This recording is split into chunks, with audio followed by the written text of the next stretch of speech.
This is my quick review of Inglorious Basterds. Okay, so the directing. Arguably, Quentin Tarantino is one of the greatest directors of this generation, definitely, arguably of all time. He's got an eye for a certain style, and that style works. That style works in all the films he does. Because he writes basically all his own material, he knows exactly what he wants, and it just works. This film is exactly the same. Everything he does, you might think, oh, he does too much excessive violence, but everything he does suits the film perfectly. And the fact is, he's bloody good at what he does. He really is.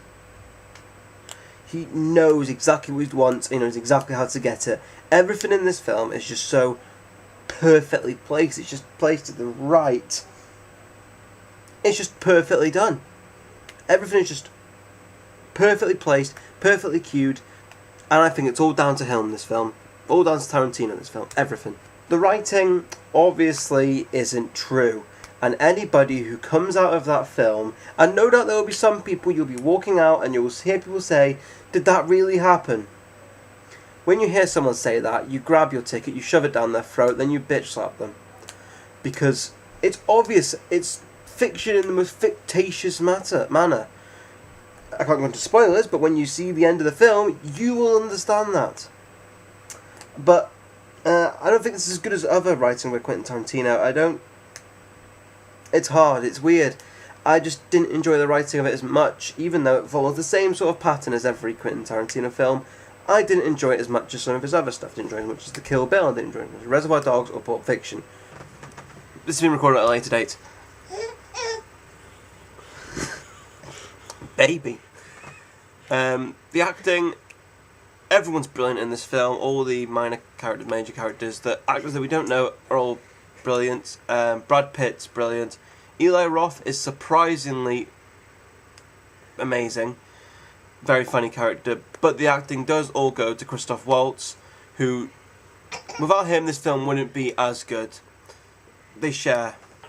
The music, I don't think it's up to scratch with other Quentin Tarantino films. It follows the same sort of pattern of he's taking pieces of music from other films that he likes, and it's fun to spot them out and say where that's from.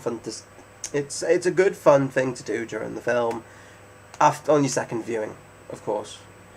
But I don't think it was up to scratch. I don't think it had,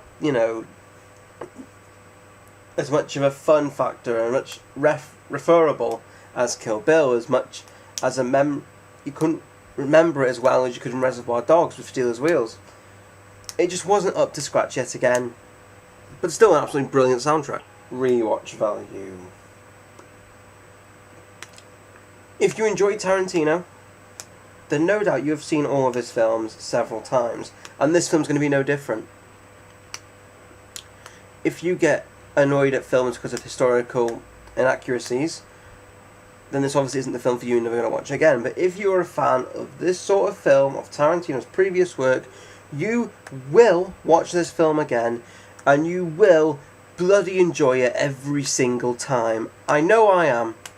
I was meant to go see this film on Friday, and I missed it twice on that day. I wasn't able to go see it on Saturday, and I finally saw it Sunday night. It was worth the bloody wait, and it's going to be worth the wait until I see it again.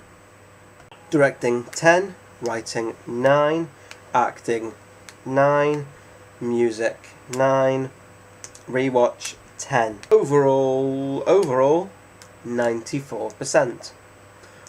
Holy fuck. Often you go to see a film and you have really, you think, this film looks incredible, it's going to be really good. From the minute you hear about it, you think that's a good idea. Then you see more and you think that's getting really good. Then you go see it and you kind of, wasn't as good as I was hoping. Or you go, that's just exactly what I was hoping. Very few times I go to see a film, at least, and it exceeds my expectations. There's been a few films this year. There's been a couple of films that I expected I wouldn't like as much, but really enjoyed. There's been a couple of films where I thought I'd like and ended up being absolute piles of crap. But there hasn't been a film this year so far until this film where I've gone to it thinking this is going to be awesome, and I come out of it absolutely speechless. I still cannot think of the word to describe just how good this film is.